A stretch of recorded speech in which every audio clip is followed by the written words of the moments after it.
जय हिंद दोस्तों, आप सभी का बहुत बहुत स्वागत है मेरे यूट्यूब चैनल पे। मैं आपको बिहार दरोगा का जो PYQ क्वेश्चंस है वो करा रहा हूँ। और हम यहाँ पर इस चैनल के माध्यम से आपको बिहार दरोगा जो बिहार का SSC CGL है उसके क्लासेस को भी हम यहाँ कंटिन्यू कर रहे हैं। NCERT का सार संग्रह, प्रतियोगिता दर्पण और आपका जो स्पीडी के 700 क्वेश्चन है वो सारे क्वेश्चंस मैं इस चैनल के थ्रू आपको करवा रहा हूँ। तो सारी चीज़ों को आप फॉलो कीजिएगा और बाकी अगर कोई प्रॉब्लम हो तो कमेंट करके मुझे बता दीजिएगा, ठीक है। चलिए क्लास को स्टार्ट करते हैं। क्वेश्चन नंबर 16, 15 क्वेश्चन का सेट है। राज्य सूची के विषय पर संसद कब कानून बनाती है? तो राज्य सूची के विषय पर संसद कब कानून बनाती है? तो राज्य सूची के विषय पर संसद जब 2/3 बहुमत से पारित प्रस्ताव हो जाए तब कानून बनाती है। तो समझते हैं यहाँ पे इन चीज़ों को एक एक करके। राज्य सूची के विषय पर संसद कानून तब बनाती है जब राज्यसभा द्वारा 2/3 बहुमत से प्रस्ताव पारित किया जाता है। संविधान में राज्यसभा को 4 विशेष शक्तियां प्रदान की गई हैं जो लोकसभा के पास नहीं है। अब ये क्या 4 शक्तियां हैं एक एक करके समझते हैं। पहला है, यह संसद को राज्य सूची अनुच्छेद 249 के तहत विषय पर 2/3 बहुमत से प्रस्ताव पारित करने की विधि बनाने हेतु अधिकृत कर सकती है। तो पहला क्या है, यह संसद को राज्य सूची जो अनुच्छेद 249 है उसके विषय पर 2/3 बहुमत से प्रस्ताव पारित करने की विधि बनाने हेतु अधिकृत कर सकती है। दूसरा, ये संसद को नई अखिल भारतीय सेवा के सृजन हेतु अधिकृत कर सकती है जो अनुच्छेद 312 है। तीसरा, केवल राज्यसभा ही उपराष्ट्रपति को हटाने की प्रक्रिया शुरू कर सकता है, अनुच्छेद 67।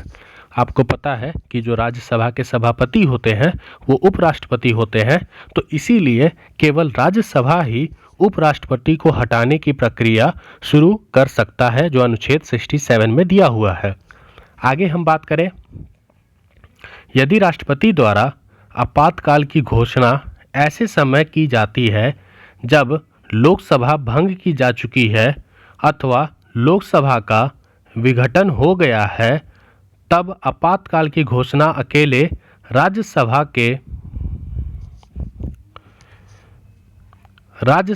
के अनुमोदन पर प्रभावी होगा। अनुच्छेद 352, 356 और 360 ये आपका आपातकाल के अनुच्छेद हैं। संविधान में लोकसभा को निम्नलिखित विशेष शक्तियां प्रदान की गई हैं जो राज्यसभा के पास नहीं है।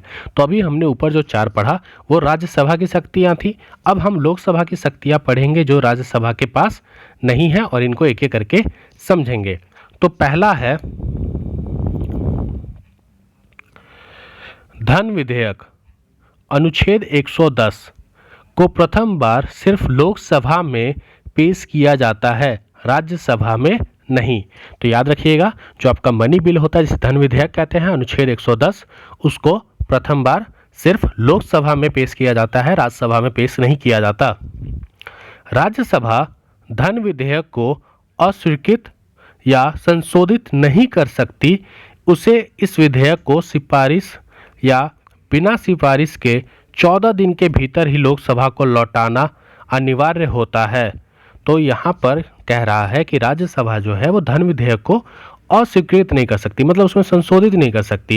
या तो वो सिफारिश कर सकती है या बिना सिफारिश के 14 दिन के भीतर वो लोकसभा को लौटा देगी। अगर लोकसभा को लौटा दी तो क्या वो पास नहीं होगा? अगर लोकसभा दोबारा अगर उसको पारित कर देती है तो फिर आप उसे लौटा भी नहीं सकते हैं। राज्यसभा सिर्फ बजट पर चर्चा कर सकती है, इसके अनुदानों की मांगों पर मतदान नहीं कर सकती है। ठीक, राष्ट्रीय आपातकाल समाप्त करने के संकल्प लोकसभा ही पारित करती है। तो राष्ट्रीय आपातकाल समाप्त करने का जो संकल्प है वो लोकसभा ही पारित करता है। राज्यसभा अविश्वास प्रस्ताव पारित कर मंत्रिपरिषद को नहीं हटा सकती। अगर आप मंत्रिपरिषद को हटाना है तो वो राज्यसभा नहीं पारित कर सकती, क्योंकि मंत्रिपरिषद का जो समूह है वो उत्तरदायी तो लोकसभा के प्रति है, इसीलिए राज्यसभा नहीं कर सकती। तो ये जो हमने पढ़े 5 रूल, ये हमारे किसके पावर थे? तो ये लोकसभा के पावर थे, जो राज्यसभा को नहीं मिला हुआ है। क्लियर? चलिए आगे चलते हैं। भारत का देशांतर विस्तार करना है, तो देशांतर विस्तार करना है तो आप बताइए इसका राइट आंसर क्या हो जाएगा? 8 से 67 है। एक आपको ट्रिक बता देता हूँ, 30 का गैप होता है, 30 डिग्री का गैप होता है, तो ये तो होगा नहीं। 68 से 97 पश्चिम और पूर्व ना, 68 से 97 पूर्व, 37 से 68 7 पूर्व, तो 37 से ये होगा, क्योंकि ये भी नहीं होगा आपका ईस्ट। भारत का देशांतर जो विस्तार है वो 68 7 पूर्वी देशांतर से 97 डिग्री 25 मिनट पूर्वी देशांतर का विस्तार है। ठीक है। भारत पूरी तरह से उत्तर पूर्वी गोलार्ध में स्थित है और यह 8 डिग्री 4 मिनट उत्तरी अक्षांश से 37 डिग्री 6 मिनट उत्तरी अक्षांश के बीच में विस्तृत है। भारत का कुल क्षेत्रफल कितना है? तो 32,87,263 वर्ग किलोमीटर है, जो विश्व के कुल भौगोलिक क्षेत्रफल का 2.4% है। भारत की आकृति लगभग चतुर्कोणीय है। इसका उत्तर दक्षिण विस्तार 3,214 किलोमीटर है और पूर्वी पश्चिम विस्तार जो है वो आपका 2,933 किलोमीटर है। तो आप इसे अप्रॉक्स 3200 और 3,000 किलोमीटर भी लमसम याद रख सकते हैं। भारत की तट रेखा की कुल लंबाई कितनी है द्वीपों सहित? तो 7,516.6 किलोमीटर है। भारत की स्थलीय सीमा की बात करें तो इसकी लंबाई आपकी 15,200 किलोमीटर है। भारत का सबसे उत्तरी बिंदु जो है वो हमारा इंदिरा कॉल लद्दाख में है। दक्षिण बिंदु की बात करें तो इंदिरा पॉइंट गेट निकोबार में है। भारत का सबसे पश्चिमी बिंदु की बात करें तो गुहार मोती जो आपका गुजरात में है।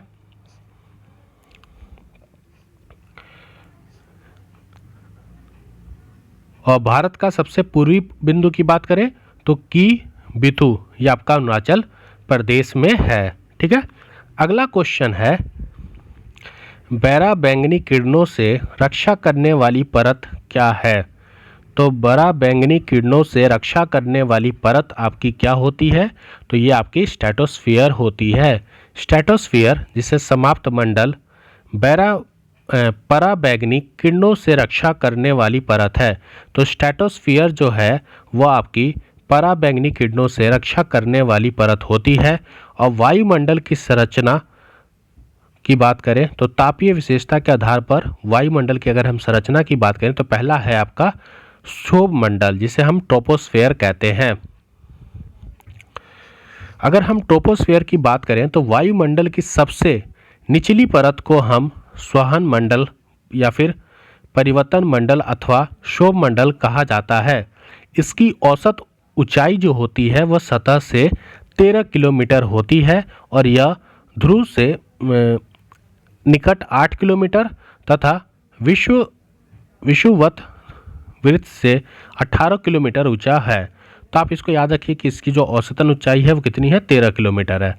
क्षोभ मंडल में मौसम संबंधित सभी घटनाएं यथा वाष्पीकरण, संघनन, उष्ण, कोहरा, बादल, चक्रवात आदि घटित होती है। कहाँ पर? क्षोभ मंडल में। इसकी जो ऊंचाई है औसतन ऊंचाई 13 किलोमीटर है और ये आपका ट्रोपोस्फेयर होता है। आगे हम बात करें तो इसमें प्रति 165 मीटर की ऊंचाई पर वायुमंडल का जो तापमान होता है वो कितना? 1 डिग्री सेल्सियस की दर से घटता है। तो 165 मीटर जब आप ऊपर जाएंगे तो आपका 1 डिग्री सेल्सियस क्या होगा? तापमान घटेगा।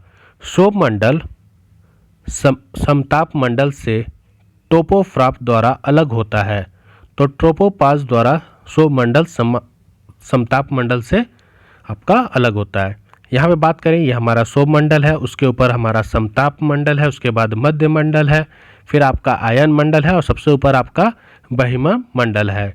किलोमीटर की बात करें तो इसकी औसतन 18 होती है, ये 50 होता है, मध्य आपका 80, आयन मंडल 40 और फिर ये आपका ऊपर चलते जाता है। जो ट्रोपोफाज है ये आपका सौरमंडल और समताप मंडल को अलग करता है। स्ट्रेटोफॉज की बात करें तो ये समताप मंडल और मध्य मंडल को अलग करता है, और मेसोफॉज की बात करें तो ये आपका मध्य मंडल और आयन मंडल को क्या करता है, अलग करता है। यहाँ से क्वेश्चन बहुत बार पूछे गए हैं। आगे अगर हम बात करें स्ट्रेटोस्फेयर की, जिसे हम समताप मंडल कहते हैं, धरातल से इसकी ऊंचाई लगभग 50 किलोमीटर है स्ट्रेटोस्फेयर की। इस मंडल में किसी भी प्रकार की मौसमी परिघटनाएं घटित नहीं होती, क्योंकि जो आपकी मौसमी घटनाएं हैं वो आपकी ट्रोपोस्फेयर में होती है, स्ट्रेटोस्फेयर में ये नहीं होती है।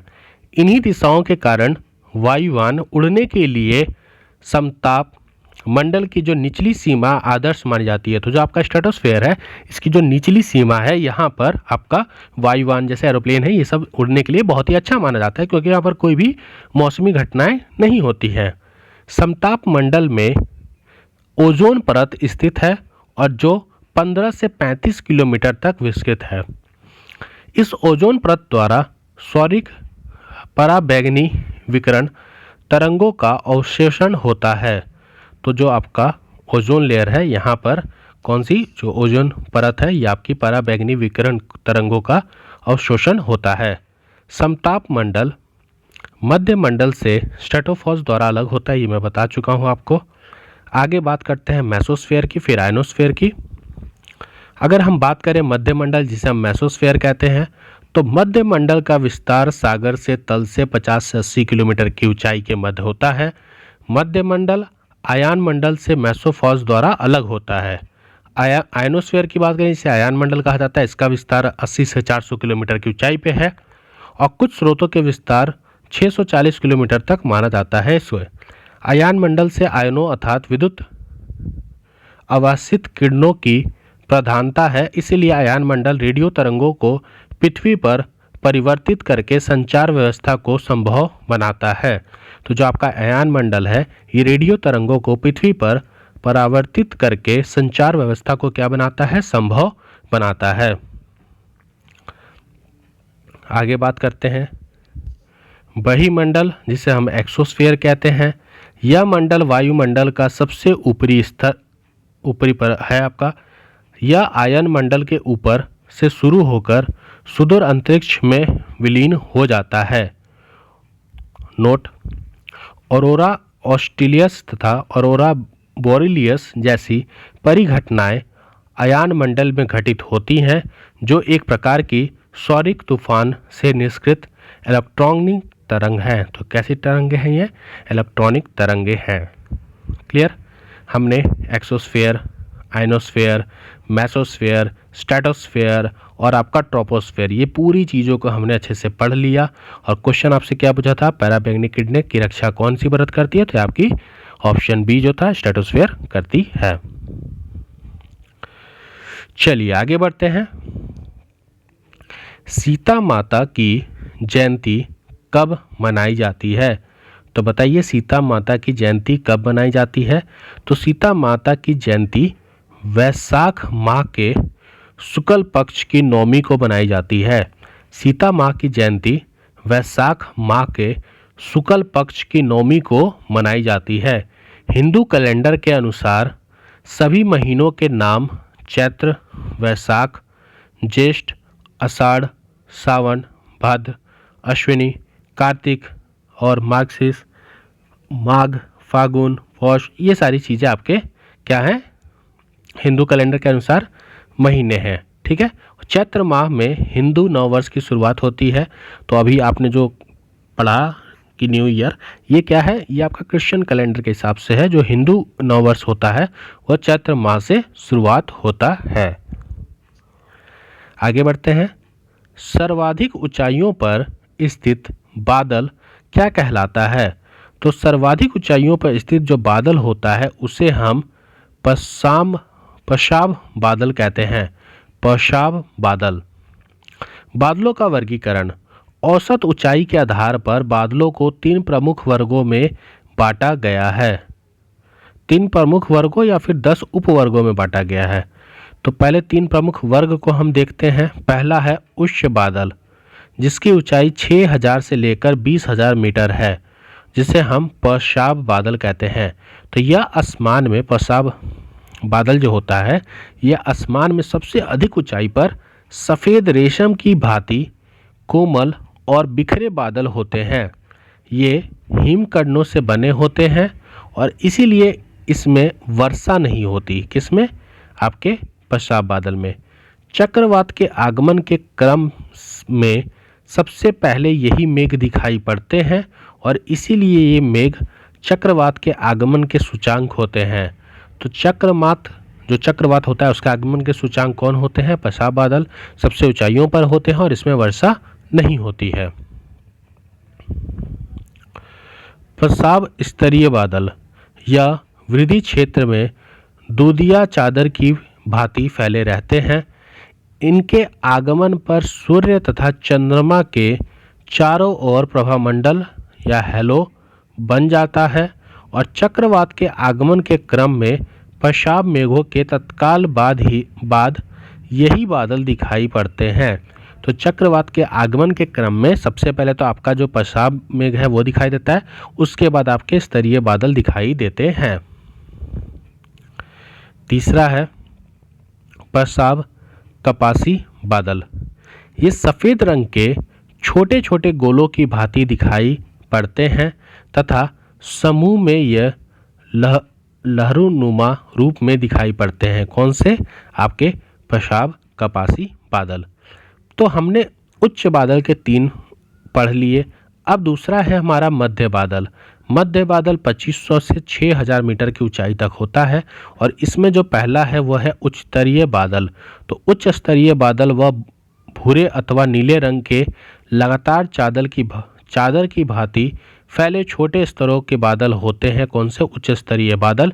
इनके छाए रहने से सूर्य का जो प्रकाश है वह धुंधला और अस्पष्ट दिखाई देता है और इनसे विशिष्ट क्षेत्रों पर लगातार वर्षा होती है। तो उच्च स्तरीय जो मध्य बादल होते हैं वहाँ पे वर्षा होती है और ये चादर की भांति ढके होते हैं या फैले होते हैं। आगे बात करें उच्च कपासी बादल। ये सफ़ेद एवं भूरे रंग के पतले गोलकार डब्बों की तरह दिखाई देते हैं और संपूर्ण आकाश में यह महीन चादर के रूप में बिखरे होते हैं। कौन से? उच्च कपासी बादल। निम्न बादल की बात करें तो इसकी ऊंचाई 2500 मीटर तक होती है। ऊंचाई इसकी निम्न बादल की। इसमें पहला है स्तरीय बादल। यह धरातल के निकट कोहरे के समान बादल होता है। इनमें कई परतें पाई जाती हैं। किसमें? आपके स्तरीय बादल में कई परतें पाई जाती हैं और ये कोहरे के समान बादल होता है। यह आकाश में पूरी तरह छाए रहते हैं और शीतोष्ण कटिबंधीय क्षेत्र में शीत ऋतु में 2 विपरीत स्वभाव वाली वायु राशियों से मिलने से इनका निर्माण होता है। तो जो आपका शीतोष्ण कटिबंधीय क्षेत्र है उसमें शीत ऋतु में जो 2 विपरीत स्वभाव वाली वायु राशियां होती हैं उनके मिलने से आपका स्तरीय बादल का निर्माण होता है। स्तरीय कपासी बादल की अगर हम बात करें तो ये हल्के भूरे और सफ़ेद रंग के गोलाकार डब्बों के रूप में मिलते हैं तथा ये जाड़े के मौसम में प्राय संपूर्ण आसमान को ढक लेते हैं। तो जो आपके स्तरीय कपासी बादल होते हैं ये भूरे रंग या सफ़ेद रंग के गोलाकार डब्बों के रूप में मिलते हैं और ये जाड़े के मौसम में संपूर्ण आसमान को क्या कर लेते हैं? ढक लेते हैं और ये समानता साफ मौसम के सूचक होते हैं। तो जब भी ये दिखाई देगा तो इसका मतलब आपका मौसम कैसा है? साफ है। अगला बात करते हैं कपासी बादल। यह आकार गुंबदाकार और फूल गोभी की भांति होती है। इसका आधार क्षेत्र समतल पाया जाता है और ये साफ मौसम की सूचना देते हैं। कौन? कपासी बादल। और स्तरीय कपासी बादल भी साफ भांति की सूचना देते हैं, ये हमने पढ़ा। आगे हम बात करते हैं कपासी वर्षा बादल। ये अत्यधिक गहरे, काले एवं सघन बादल होते हैं। ये नीचे से ऊपर की ओर विशाल मीनार की भांति उठे रहते हैं और 7,500 मीटर की इनकी ऊंचाई होती है। ठीक है। इन बादल में भारी वर्षा, ओला, दंडित छंछा आदि उत्पन्न होते हैं। शीतोष्ण कटिबंधीय चक्रवातों में शीत वर्तांगों के सहारे मुख्यतः इन बादलों में वर्षा होती है। किसमें? कपासी वर्षा बादल में। वर्षा स्तरीय बादल की बात करें तो ये धरातल से कम ऊंचाई पर स्थित घने, काले और विस्तृत बादल होते हैं। यह बादल वायुमंडल में आर्द्रता को बढ़ावा देते हैं, जिसके परिणाम स्वरूप शीघ्र वर्षा होने लगती है और शीतोष्ण कटिबंधीय चक्रवातों में उष्ण वर्तांगों के सहारे इन्हें बादलों में वर्षा होती है। तो किसके सहारे इन बादलों में वर्षा होती है? उष्ण वर्तांगों के सहारे। ठीक है। तो हमने बादल के सारे प्रकार पढ़ लिए। आई होप आपको चीज़ें थ्योरी वाइज अच्छे से समझ आ रही होंगे। चलिए आगे देखते हैं। किस ग्रह को नीला ग्रह कहा जाता है? तो ब्लू प्लैनेट किसे कहा जाता है? नीला ग्रह किसे कहा जाता है? तो ये नेपच्यून को कहा जाता है। तो नेपच्यून, जिसे वरुण कहा जाता है, इसे नीला ग्रह कहा जाता है। वरुण ग्रह पर मौजूदा मीथेन जो गैस है, उसके द्वारा लाल प्रकाश के अवशोषण के कारण वरुण को नीला ग्रह कहा जाता है। यह सौरमंडल की सर्वाधिक ठंडा ग्रह है। तो आपका जो नेपच्यून है, ये सौरमंडल का सबसे सर्वाधिक ठंडा ग्रह है और यहाँ पर जो मीथेन गैस द्वारा लाल प्रकाश के अवशोषण के कारण वरुण को नीला ग्रह कहलाता है। इसका वायुमंडल अति घना है और इसमें हाइड्रोजन, हीलियम, मीथेन और अमोनिया विद्यमान हैं। इसके प्रमुख उपग्रह ट्रिटोन और नेरिड हैं। ट्रिटोन और नेरिड। आगे बात करें तो शुक्र, जिसे हम विनस कहते हैं, शुक्र को सांझ का तारा, भोर का तारा या पृथ्वी की जुड़वा बहन भी कहा जाता है। तो याद रखिएगा, विनस को सांझ का तारा, भोर का तारा और पृथ्वी का जुड़वा बहन भी किसको कहा जाता है? विनस को कहा जाता है। पृथ्वी को जल की उपस्थिति के कारण नीला ग्रह कहते हैं। तो पृथ्वी की जल की उपस्थिति के कारण नीला ग्रह कहते हैं। और क्वेश्चन में क्या बचा था कि किस ग्रह को नीला ग्रह कहा जाता है?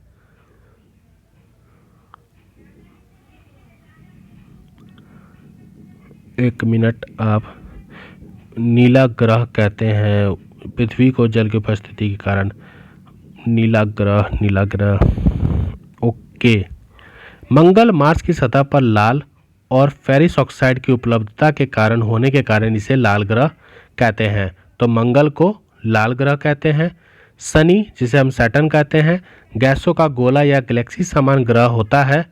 और लास्ट है अरुण, जिसे हम यूरेनस कहते हैं। ये लेटा हुआ है ग्रह है तथा हरा ग्रह कहलाता है।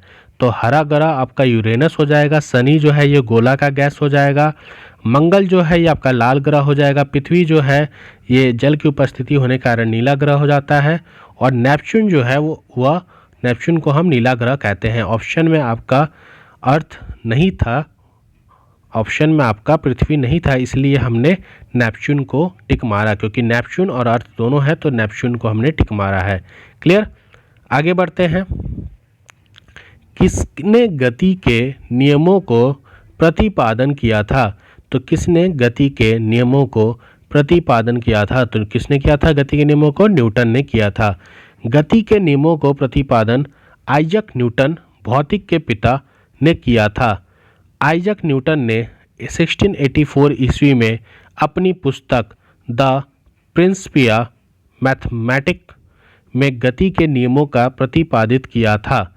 उन्होंने गति के 3 नियमों को प्रतिपादित किया था।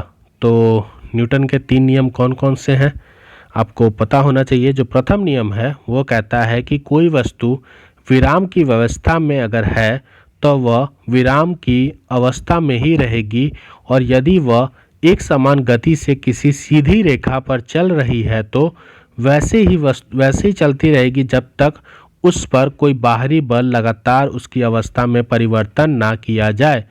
ठीक है, वस्तुओं के प्रारंभिक अवस्था में स्वतः परिवर्तन नहीं होने की प्रवृत्ति को हम जड़त्व कहते हैं। इसलिए न्यूटन के जो प्रथम नियम को जड़त्व का नियम भी कहा जाता है। बाकी आप चीज़ों को थोड़ा पढ़ लीजिएगा, फर्स्ट लॉ ऑफ मोशन क्या कहता है। ठीक है, उदाहरण हम देख लेते हैं फर्स्ट लॉ ऑफ मोशन में। इसमें हम बल की परिभाषा मिलती है हमें प्रथम नियम में। पेड़ की टहनियाँ को हिलाने से उससे फल टूटकर नीचे गिर पड़ते हैं। क्यों? क्योंकि पेड़ की टहनियों को जब आप हिलाएंगे तो जिसके फल होते हैं वो रेस्ट में होते हैं, और जब इसमें सडन मोशन होता है तो इसमें चेंजेस देखने को नहीं मिलता और इसलिए यहाँ से टूट जाता है। कंबल को हाथ से पकड़कर ठंडे डंडे से पीटने पर धूल के जो कण आपको छड़कर गिर पड़ते हैं वो भी आपका फर्स्ट लॉ है। गोली मारने से कांच में गोल छेद हो जाता है, परंतु पत्थर मारने से कांच टुकड़े टुकड़े हो जाते हैं, ये भी आपके नियम हैं। रुकी हुई गाड़ियों के अचानक चल पड़ने से उसमें बैठे यात्री को पीछे की ओर जो झुक जाता है, और चलती हुई गाड़ी में अचानक रुकने से जो बैठा यात्री होता है वो आगे की ओर जो झुक जाता है, वो भी हमारा फर्स्ट लॉ ऑफ मोशन के तहत होता है। अब बात करते हैं हम सेकंड लॉ ऑफ मोशन के द्वितीय नियम की। तो किसी वस्तु पर अप्रोपित बल उस वस्तु के द्रव्यमान तथा बल की दिशा में उत्पन्न त्वरण के गुणाफल के बराबर होता है तो उसे हम द्वितीय नियम कहते हैं। तो गति के द्वितीय नियम से बल का व्यंजक प्राप्त होता है, force equal to mass into आपका एक्सीलरेशन। ठीक है, उदाहरण के तौर पर क्रिकेट खिलाड़ी तेजी से आती हुई गेंद को कैच करते समय अपने हाथों को गेंद की वेग की दिशा में क्या करते हैं, गतिमान कर लेता है ताकि उसे चोट ना लगे। जब आप कैच करते हैं तो बॉल को पीछे की तरफ खींचते हैं। क्यों? क्योंकि उसका जो मोशन है उसको हम क्या कर सके, रेस्ट पर ला सके। ठीक है, बाकी और यहाँ पे दिया गया है, एक दो और बता देता हूँ। अधिक गहराई तक कील को गाड़ने के लिए भारी हथौड़े का उपयोग किया जाता है। गाड़ियों के स्प्रिंग और सॉकर्स एब्जॉर्बर लगाए जाते हैं ताकि जो झटका है वो कम लगे। अब हम बात करते हैं थर्ड लॉ ऑफ मोशन की, तृतीय नियम। इस नियम के अनुसार प्रत्येक क्रिया के बराबर विपरीत दिशा में प्रतिक्रिया मिलती है। कहते हैं ना, every action there is equal and opposite reaction, वही है इसका थर्ड नियम। जब एक वस्तु दूसरे वस्तु पर बल लगाती है और जब दूसरे वस्तु द्वारा भी पहले वस्तु पर तथा क्षणिक बल लगाया जाता है तो ये दोनों बल परिणाम में सदैव समान लेकिन दिशा में विपरीत होते हैं। इसके नियम को ही क्रिया प्रतिक्रिया का नियम भी कहते हैं। बंदूक से गोली छोड़ते समय पीछे की ओर जो झटका लगना होता है ये आपका थर्ड लॉ होता है। नाव के किनारे पर जमीन से कूदने पर नाव को पीछे हटना, ऊंचाइयों से कूदने पर चोट लगना, रॉकेट को आगे बढ़ना, कुओं से पानी खींचते समय रस्सी टूट जाने पर व्यक्ति का पीछे की ओर गिर जाना, और नाव खेलने के लिए बांस का उपयोग करना, मतलब नाव को ढकेलने के लिए बांस का उपयोग करना, ये सारी चीज़ें भी आपकी थर्ड लॉ ऑफ मोशन में है। प्रकाश संश्लेषण में आवश्यक है, तो प्रकाश संश्लेषण में क्या आवश्यक है, ऑक्सीजन, क्लोरा, उपयुक्त सभी या फिर क्लोरोफिल। तो इसका राइट आंसर हो जाएगा प्रकाश संश्लेषण में हमें क्लोरोफिल आवश्यक है। फोटोसिंथेसिस के लिए हमें क्या चीज़ चाहिए होता है, क्लोरोफिल चाहिए होता है। पौधे के हरे भाग सौर ऊर्जा को ग्रहण कर वायुमंडल से ली गई कार्बन डाइऑक्साइड तथा भूमि से अवशोषित जल के द्वारा कार्बोहाइड्रेट का निर्माण करते हैं, और इस प्रक्रिया में ऑक्सीजन एवं जल सहायक उत्पाद बाई प्रोडक्ट के रूप में निर्काशित होते हैं। तो यहाँ पर अगर हम और चीज़ों को थोड़ा सा समझें अच्छे से, तो पौधों में होने वाली यह क्रिया हरित लवक या फिर पर्णहरित क्लोरोफिल की उपस्थिति में संपन्न होती है। तो ये आपका फॉर्मूला है फोटोसिंथेसिस का, जिसको अच्छे से याद कर लीजिएगा। C6CO2 प्लस 12H2O, जब सूर्य का प्रकाश या पर्णहरित होता है तो C6H12O6 प्लस H2O 6H2। ठीक है, तो ये ग्लूकोज फॉर्म होता है। बाकी अगर हम चीज़ों को थोड़ा सा और समझें तो यहाँ पे आप देख लीजिए पर्णहरित क्या होता है। हरित लावक नामक पदार्थ कोशिकांज में पाया जाता है। पौधों की जिन कोशिकाओं में पर्णहरित उपस्थित होते हैं वह केवल ही प्रकाश संश्लेषण क्रिया कर पाती हैं। पौधों के पर्णहरित प्राय हरी पत्तियों में पाया जाता है। इसी कारण पत्तियों को पौधे का प्रकाश संश्लेषी अंग भी कहा जाता है। और जो पर्णहरित के केंद्र में मैग्नीशियम पाया जाता है, क्या पाया जाता है? मैग्नीशियम पाया जाता है। ठीक है। अगर हम बात करें प्रकाश संश्लेषण, तो ये एक जटिल अभिक्रिया है जो 2 चरणों में संपन्न होता है। तो पहला है आपका प्रकाश अभिक्रिया जिसे हम लाइट रिएक्शन कहते हैं।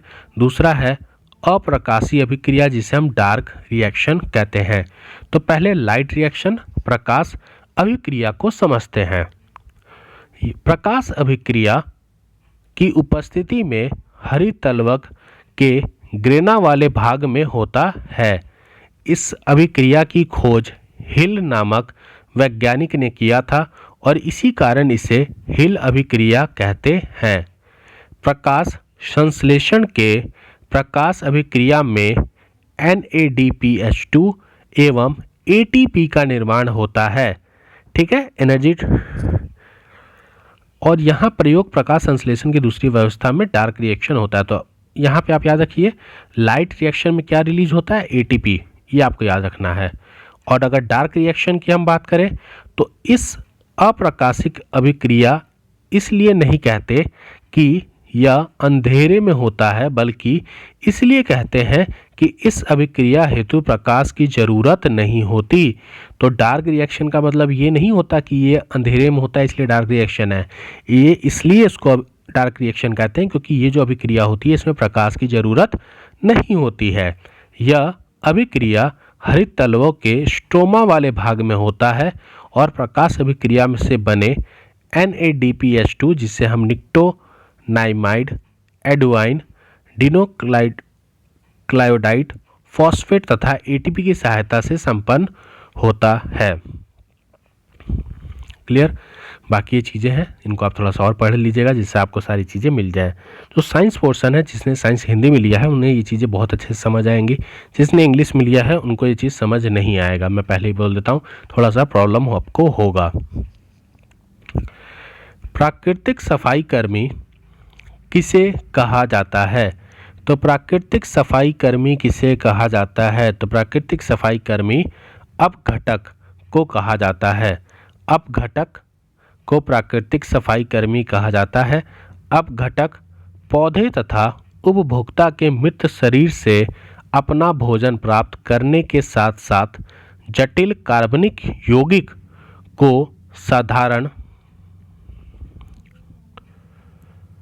साधारण यौगिक में अपघटित करने के कारण इसे प्राकृतिक सफाई कर्मी कहा जाता है। जो वल्चर्स होते हैं ये सब इसमें बहुत बड़ा रोल निभाते हैं। अपघटक वर्ग के अंतर्गत मुख्यतः जीवाणु और कवक आते हैं। इसके अंतर्गत हरे पेड़ पौधे, कुछ घास जीवाणु एवं शैवालु आते हैं जो सूर्य के प्रकाश की उपस्थिति में सरल अजैविक पदार्थों में से अपना भोजन बना सकते हैं। और ऐसे जीव और पौधे सर्वपोषी अथवा प्राथमिक उत्पादक कहलाते हैं। स्थलीय पारिस्थितिक तंत्र में उत्पादक जो जड़ युक्त पौधे हैं जिनका शाक, झाड़ी तथा वृक्ष, जबकि गहरे जलीय जो पारिस्थितिकी तंत्र से उत्पादक होते हैं, ये सब हिंदी के तत्व हैं। आप इसे एक बार पढ़ लीजिएगा। प्राथमिक उपभोक्ता, द्वितीय उपभोक्ता और तृतीय उपभोक्ता। प्राथमिक उपभोक्ता जो अपने भोजन के लिए पौधों पर निर्भर रहते हैं उन्हें हम प्राथमिक उपभोक्ता कहते हैं। बकरी, खरगोश, ऊँट। द्वितीय उपभोक्ता वह उपभोक्ता जो पोषण के लिए शाकभक्षी प्राणियों पर निर्भर करता है, जैसे सांप, भेड़िया। तृतीय उपभोक्ता वह उपभोक्ता जो प्राथमिक और द्वितीय उपभोक्ता को अपना आहार बनाते हैं, जैसे बाज, शेर और बाघ। इन्हें हम तृतीय उपभोक्ता कहते हैं। पारिस्थितिक तंत्र के घटक की बात करें तो जैविक घटक होता है और एक होता है अजैविक घटक। जैविक घटक की अगर हम बात करें तो इसमें उत्पादक, उपभोक्ता और अपघटक आपका जैविक घटक में होता है। अजैविक घटक की बात करें तो अजैविक घटक 3 प्रकार के होते हैं। एक होता है भौतिक कारक, अकार्बनिक कारक और कार्बनिक कारक। भौतिक कारक में आपका तापमान, आर्द्रता, प्रकाश, वायुमंडल, दाब और आदि। अकार्बनिक कारक में जल, वायुमंडल गैस, मिट्टी, खनिज आदि आते हैं। और कार्बनिक कारक में हम प्रोटीन, कार्बोहाइड्रेट और वसा आदि आता है। आज का हमारा लास्ट क्वेश्चन 25, हम 10 ही क्वेश्चन करेंगे क्योंकि वीडियो बहुत ज़्यादा बड़ा हो जा रहा है। पंचायती राज व्यवस्था किस संविधान संशोधन से संबंधित है? तो पंचायती राज व्यवस्था हमारा 73वां संविधान संशोधन से संबंधित है।